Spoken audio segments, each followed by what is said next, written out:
The hearings in the matter of case number TCD 003/2022 before Justice Wayne Martin. The claimants are represented by Charles Russell Speeches LLP and the lead counsel is Danis Kravlis. The defendant is represented by HLP Law Firm and the lead counsel is Badih Murkazil. Thank you. Good, thank you. All right, gentlemen, Mr. Kavelis, would you like to commence? Good afternoon, Your Honor. Before I commence, if I may make a request to the court. Yes. This case, I have conducted this case in close association with my associate, Glenn Anthony Bull, who sits, you can see on screen, Yes. I believe. He's a senior associate of Charles Russell Speechless. He's a legal practitioner with the DIFC courts and the Supreme Court of Victoria and the High Court of Australia. He's a Part 1 practitioner, but he has applied for Part 2. The process is midway. Yes. We would like to ask your permission, Your Honor, to permit Mr. Bull to conduct this hearing under my supervision. He has full knowledge of the matter. He has been the one drafting most of the pleadings, and he has issued the witness statement in support of this particular application. Yes. Was there any objection to that? Good morning, Your Highness. I mean, this was new for the defendant and counterclaimer. I mean, why wasn't this issue raised before when he submit all this stuff? We didn't know it. So we have some objection, but we keep to Your Highness to decide. Well, what is the ground of objection? The objection that all the submission have been made while Mr. Glenn was not in a position to make it. Oh, is that right, Mr. Karvelis? Yeah, obviously not, Your Honor. Okay. There is obviously not. Okay, so just a explain matter it of to me. rules. Yes, it's a matter of the rules. So under Part 1, he was entitled to As a Part prepare 1, the he's a papers. solicitor. He's entitled to prepare the papers. He's entitled to submit witness statements. He's entitled to work on the matter. We're simply asking for permission to conduct the hearing. Yes. All right. Well, It's okay. all right. All right. Well, permission is granted. Thank you, Your Honor. Thank you. Do you want me to keep my camera on? I will have my microphone off. It's entirely up to obviously. you, Mr. Karvelis. I think it might be easier if you turn your camera off unless you're going to say something. No, I'm not. Thank you very Okay. much. All right. Right. Over to you, Mr. Bull. I think you need to turn your microphone on, Mr. Bull.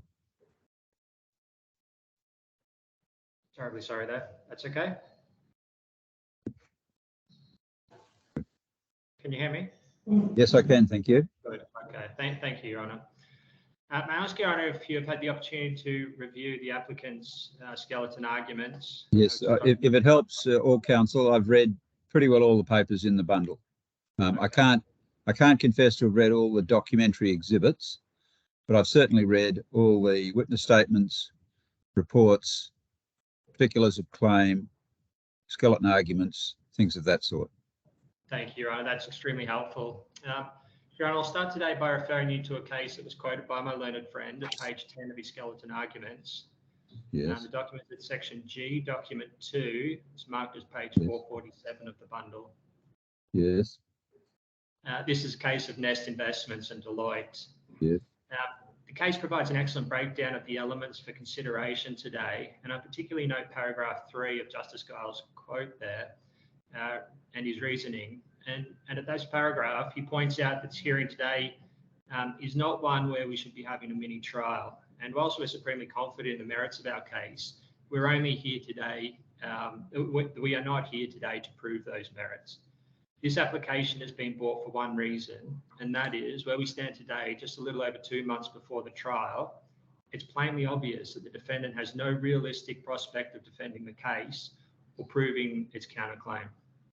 And I say this because all opportunities for the defendant to file and serve evidence in this case have passed, and the claimant has produced just 2 documents, both of which have essentially no evidential value.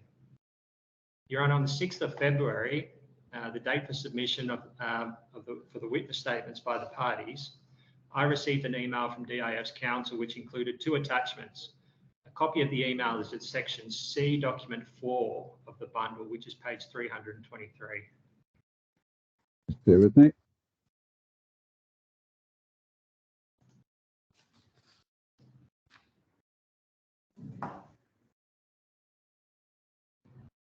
Oh dear, oh dear. My session's just timed out. I'll have to go back and log in again. Just bear with me. I'll wait a moment, thanks. Yes.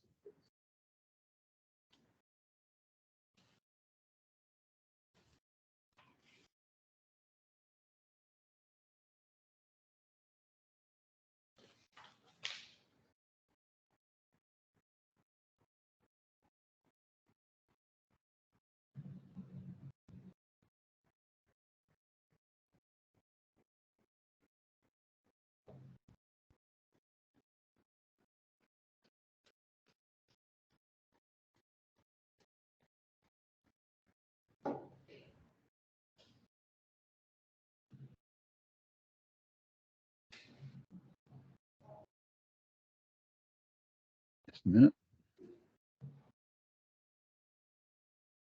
Now, can you help me with that page number again, Mr. Ball? Yes, it's page 323 of the bundle, and it's at section C, document number 4. It's come up now. Yes, thank you.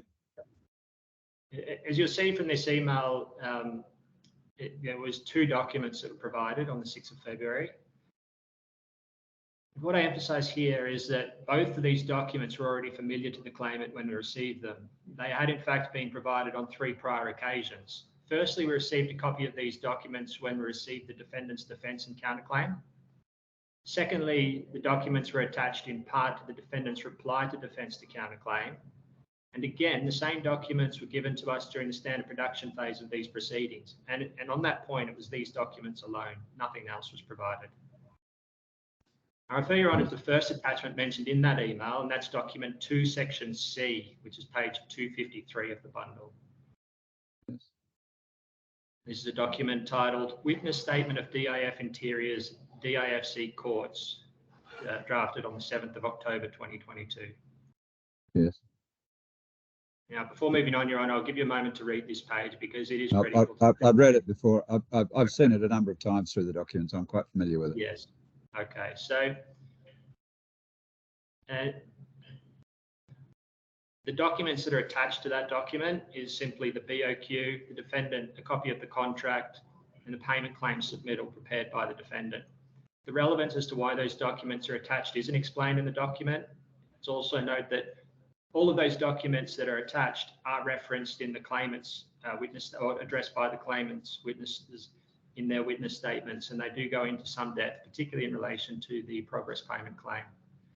The second attachment to that email is C3 of the bundle, page 291. You may wish to scroll through it. You may have already seen it. All I will say on this is it's fairly obvious. The good faith. That's right. Assessment, yes. Yes, sorry. This is not a witness statement. And the defendant has never held this out as being intended to be filed or prepared pursuant to RDC 31 as an expert report. That's never been indicated that's what that document in fact is, and it isn't. It doesn't comply with RDC 31. It does not purport to actually give information to the court. It's simply a document prepared by the defendant for the defendant. Yes. And with all due respect to the people of good faith auditors and my learned friends, plainly obvious that these documents I've mentioned are just not evidence that can assist the defendant in these proceedings. As has been noted in the skeleton arguments of both parties, 24.22, Rule 24.22, provides that an application for immediate judgment may be based on the evidence which can reasonably be expected to be available at trial. As I've noted today, we are dealing with a case where we can only expect that the defendant will not produce any evidence at all.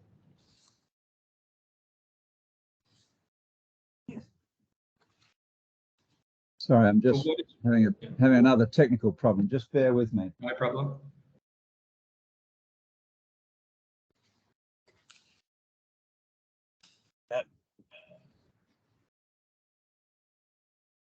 That's better, I think. All right, back. Yeah, sorry. Now, for what it's worth, this application didn't come without a warning. The defendant has noted as such at paragraph 17 of his skeleton arguments. After we received the two documents for the fourth time on the 6th of February, we notified them that the evidence they had produced made it essentially impossible, in our view, for them to win this case. It was also the case, it was also clear to us we would not be able to conduct a meaningful or productive trial because of the issue. It was essentially incumbent on us to bring this application today. Yes. Your Honour, you're out of the screen. Okay, that's better. Yes. Our warning was expressly dismissed, and we know now from the skeleton arguments that our warning was just viewed by my learned friend as an attempted scare tactic. I think a guerrilla tactic is the words that he used. It wasn't. It was served for good reason. I'm sure you can see why that was the case. Yes. The other point I note from the defendant's skeleton arguments is that it remains of the view that there's nothing wrong with the documents that it submitted. It appears that it's ready and willing to go to trial. In our view, this would be a waste of the court's time and come at a significant cost to our client and the defendant. As I've noted in our skeleton arguments, whilst it's a claimant who is tasked with the legal burden of proof in this application, the defendant has the evidential burden of proving that it has a real prospect of success. What the defendant submitted as its evidence in answer to this application does not do that. The document at B5 of the bundle, which is page 246, is merely an unsupported, disputed, and irrelevant rendition of the defendant's version of the facts.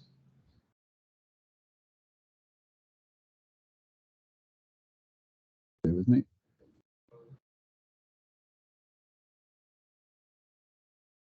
Yes. Yes, I've seen that. Yeah, it does not in any way provide any evidence whatsoever that the defendant has a prospect of succeeding in this case. This was the defendant's obligation when faced with this application, and it has not fulfilled that obligation. Now, Your Honour, you may be inclined to be lenient and grant the defendant an indulgence. I would submit that indulgence is not owed or has been earned in this case. As we stand today, it's important to note the following. This proceeding commenced almost 7 months ago. The trial is scheduled to start in less than 2 months. The defendant has produced almost no documentation that it can rely upon. The defendant was warned about the defects in its witness statements and dismissed them back in February. The defendant has taken no action since the commencement of this application to rectify those defects and provide any evidence. The defendant has not submitted any evidence in answer to this application. All that was filed was that document B5, which I noted just before. Now, for the sake of completeness, and relevant to the question in terms of granting an indulgence, I have to note that the document that was filed, B5, was only done so after the court contacted the defendant after the time to file evidence in answer had expired. I refer the court to document C5 of the bundle. Yes. It's page 324. Yes. You see at the bottom of page 324 is my email to the registrar, which was sent on the 15th of March, essentially noting that we had received no response, the time to reply to the application had expired, and simply asking that the matter be dealt with on the papers and bring this matter to a conclusion. The email above, the court was sent by the court the following day and gave the defendant until the next day to file some evidence or a reply, in which it did do so. But again, it was only that document B5. Yes. Your Honour, I respectfully submit that the time is up for the defendant in this case. No further indulgence is owed. It's time for this matter to be brought to a close. Such orders are necessary for the benefit of all parties, the court included. As I noted at the outset, we won't engage in a mini trial today. The decision today is based on an unassailable fact that with the evidence before us, the defendant simply has no prospect of succeeding in this case. I remain at your disposal if you have any further questions. Thank you, Mr. Bull. Mr. Mizakel. Yes, thank you, Glenn. Your Highness, as my colleague said, this session today is only to discuss whether or no my client, which is the defendant and the counterclaimer, DIF, is in a position to ask or seek a fair trial or not. As we submitted in our skeleton arguments, you may consider that since the beginning of this dispute case, we have been requesting one thing: whether or no my client is in a position to continue its work or not, based on what the expertise of both parties have made. What my colleague is saying, that I have no realistic, or my client have no realistic chance or purpose of success in this case, which is totally deniable from our side, because from the beginning. Well, what's being said is that you haven't put on any evidence. We have, contrary to the. Well, take me to that. Take me to the evidence, yes, because yes, that's the fundamental problem. I don't see any evidence. There's no witness statements there. Since the first request, we have submitted the affidavit of Sharif Fadali, which is the managing partner of DIF, and the report. Where's that? I don't have access for any reason to my bundle in my computer. I don't know why, but this is in our exhibit number 1. That's the one-page document. No. There is a report from Grove. You can find it. Report from who? The expertise that have been made by the auditor. But the good faith. Good faith, exactly. This was made. Well, that's not a witness statement. That's a report. Has been produced as a witness statement of Sharif Fadali. Both documents from the beginning. Well, but they're not. So let's go to the one-page document. That's not a witness statement. First of all, it's not clear. There's no name on it. There's no name on the document. There's an indecipherable signature, and all the document does is say, "I've seen other documents and they're true." Well, that's not evidence. No, you have to give evidence. You have to say, "I did this. I saw that. This is what happened." Yes, you can't. Exactly. It's simply. It's not. That's not evidence. It's a conclusion. Your Highness, can you? You seem to have frozen. You've dropped out. Yeah, I mean, on the facts, the good faith has put it in a clear word that the DIF has fulfilled major of its progress. But they're not witnesses of fact. They don't say that they went out and saw. They have looked at the accounts. It's not an expert report because, as Mr. Bull points out, it doesn't comply with the rules relating to expert reports. And expert reports are only as good as the factual basis upon which they are made. The good faith don't say that they were on site, that they saw the work being done. Sorry, Mr. Mizukel, you seem to have made a full evaluation of the works. You have it. But well, they don't. There's no witness statement. Let's pull it up.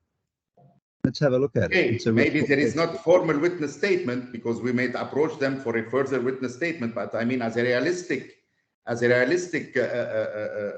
prospect of success, I mean, we have good reason for a fair trial. This is one thing. Well, all I say is, I'm reading the report now, Mr. Mizukel. We have evaluated the cost incurred or shall be incurred due to the termination. So all they've done is compile costs.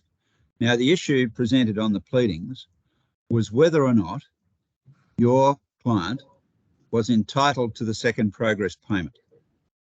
And that turns upon the question of the extent of the work which had been completed at the time the demand for progress payment was made. Now, doing the best I can to read your pleading, you seem to assert that your client had completed 50% of the work and was therefore entitled to the second progress payment. And when the invoice for the second progress payment was issued and not paid, you're entitled to suspend the work. Now, the claimant says that is not right, that in fact you'd done only 10% of the work and you weren't entitled to the second progress payment. And by suspending the work, you're in breach of the contract, which entitled them to terminate. So the question is, on the pleadings, the question is, what percentage of the work was done at the time your client issued the invoice for the second progress payment? Now, you haven't put on any evidence on that issue at all. There's nothing in the good faith report that goes to that question. There's nothing in the one-page statement signed by whoever it is that signed it that goes to that question. Just doesn't address the issue. Just no evidence on what appears to be the critical issue in the case. And that's why the application for summary judgment, for immediate judgment's been made, because you haven't put on any evidence. I mean, a pure evidence, as you are requesting, cannot be made on a material facts, because we don't have access to the site after we have been terminated. What we have in hand, you can give evidence, but you would have people with it. Sorry, Mr. Musical, let me ask you a question. And I can't see you, by the way. Have you turned your video off?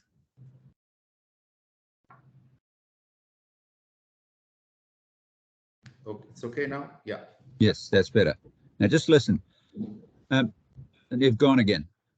No.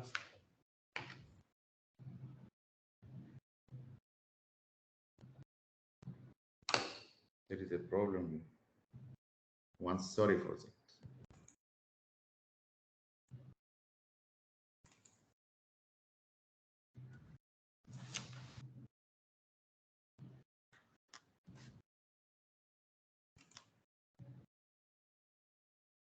Yeah.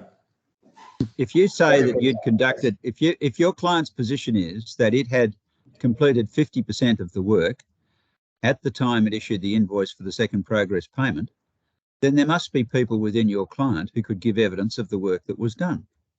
And you just haven't provided any witness statements from any of those people. I mean, in our opinion, I mean, we have provided enough evidence that we but can. You haven't provided any. You have. What evidence have you provided? Take me to the evidence that you've provided. There is two things, Your Highness. There is the affidavit of Sharif Fadali, who's the one of the owner and the managing partner of the DIF, and well, I rely again on the report of gross face. Well, the good faith report is the good faith report is not evidence. It's a report in which they say they've analysed costs. Now, going to the witness statement, the one-page witness statement, I don't know. There's no name on the witness statement, so we don't know who the witness is. And all there are four paragraphs, and all it says is that the statement is true, and that the evidence that's been given to the lawyers is true, and that the information given by the audit firm is true. And they've read and understood the contents of the defence and confirmed the same to be factual. Well, that's just saying that other documents are true. That is not evidence, Mr. Music. Have you conducted a trial in the DIFC courts? Yes, yes. Well, you'll be aware that the practice is to call witnesses who give evidence by reference to their witness statement and who are then cross-examined. Well, that is just not a witness statement. It's a statement that some other documents are true. He doesn't say, I did this, I saw that, I went to such and such a day, this is the work that we did. It's just not a witness statement. Okay, but this is what we have in hand, and in my opinion, at that stage of the trial, we are in a position now to request from the court that this immediate judgment to be put aside, because we have a realistic prospect of success. Not on the basis, but Mr. Musical, you can only, under the cases that Mr. Bull has referred to, and they're well established, you have to adduce some evidence that shows a realistic prospect of successfully defending the claim and prosecuting your counterclaim. Now, you have adduced no evidence that would be admissible at a trial, and therefore you have presently failed to discharge the burden of adducing evidence that would show that you have a realistic prospect of successfully defending the claim, because the documents that you've taken me to are simply not evidence. If this trial were convened on the 6th of June and you tendered those two documents to Justice Black, he would refuse to admit them in evidence. And because you have no evidence, your case would necessarily fail. Now, that's where you're at the moment. So the question, I think, is, do you want the opportunity? Mr. Bull says you shouldn't have it. The question is, do you want the opportunity to produce evidence in admissible form that goes to the issues in the case? Yes, because you haven't done it yet. Yes, of course, for two reasons, Your Highness. One, because this evaluation report, okay, we can approach again this audit firm and we can put it in a more formal. Well, the problem is that Mr. Musical, you've asked that firm the wrong question. The question is not what costs have you incurred. The question is, what work did you do? And that's not a question that firm can help you with. The only people who can answer that question are the people who did the work within your client. Of course. And you haven't given any, you haven't produced any evidence from them. Now, I'm not going to tell you how to run your case, but what I can tell you is that it's clear to me that you haven't produced any admissible evidence, any evidence that would be admissible at a trial that would establish a realistic prospect of defending at this stage. Now, as I say, I don't know how familiar you are with process in the DIFC courts, but perhaps you need to engage a barrister or somebody of that kind to give you some advice on what you need to do in order to successfully defend this case, because the documents that you've produced are so far short of anything that would carry any weight as evidence that it's just not even, you're not even off the ground. Now, the question, I suppose, Mr. Bull says you shouldn't be given that opportunity, and it's now the 13th of April. The trial is less than 2 months away. I think there's a real question mark about whether that trial can go ahead on that date. And if that's so, then Mr. Bull will no doubt say that his client is prejudiced by you being given more time. So how long would you need? Well, first of all, do you want the opportunity to put on evidence in answer to this application? Yes, of course. How long do you need to put that? How long do you need to put that evidence on? How long? How much time I have to how much time do you? Well, how much time do you need? How much time do you need to put on evidence? 2 weeks. Sorry, 2 weeks. 2 weeks. All right, Mr. Bull, what do you say? I know you oppose this, obviously, for the reasons you've already given. But you can't point me to any irredeemable prejudice that you will suffer if the defendant is given another 2 weeks. Obviously, you'll be protected as to costs of any adjournment, any costs thrown away by reason of the adjournment. Your Honour, 2 weeks, I can't expect much difference. Yeah. I don't think at the end of 2 weeks we're going to have a different situation. So it would be a shame if we have to go through this process again in 2 weeks' time, or even go all the way to the trial to simply have. Well, in 2 weeks, either there will be evidence that establishes a realistic prospect of defending the claim, or there won't. But the other thing I should raise, Mr. Bull, with you, in case you want to use the time, is I was reading the papers. I was a bit concerned about the quantum of damage. I'm not sure that you've adduced all the evidence that you need to establish, for example, the lost profit. I understand the arguments with respect to the payments made, either the lost profit or the payments to employees. I'm not sure that they're established on the evidence that I've seen. So you might want to use the time to tidy that up too, because one of the options I was considering, and I will be considering, is whether I should enter judgment for a fixed amount or whether I should enter judgment for damages to be assessed. And I could really only do the first if there is clear and unequivocal evidence which establishes the quantum of the claim. And I'm not sure that we've got that on the record just yet. But anyway, I'll leave that to you to consider. Well, let's, Mr. Musical, if I gave you 2 weeks within which to adduce further evidence, Mr. Bull, you would want some time after that within which to consider that evidence, I assume. Correct. Yes. Well, how long would you be ready to? I mean, I don't think it's a question of you putting on evidence in reply, because that way we get into a mini trial, which the authorities tell us we're not do. Either the evidence will make out the case or it won't. So if we came back 7 days after, we came back in, say, 21 days or thereabouts. Let me look at my diary. Right. So we schedule a hearing for a continuation of this matter? Yes. Yeah, okay, that's sensible. Because so I'm just looking at, today is the 13th of April. 21 days from now is the 4th of May. So 14 days from now, Mr. Mezakella, is the 27th of April. 21 days is the 4th of May. Yes, I could do a hearing at 2 p.m. Dubai time that day, which would be 6 p.m. where I am. Are you available then, Mr. Bull? 2 p.m. on the 4th of May? Yes, no, that would be fine. Mr. Mezakella, are you available at 2 p.m. on the 4th of May? Yes. All right. Well, what I'll do then, and I'll just propose these orders, and you can tell me if I've got them wrong, that I propose to adjourn this application until 2 p.m. on the 4th of May. The respondent will have leave to adduce any further evidence in opposition to the application,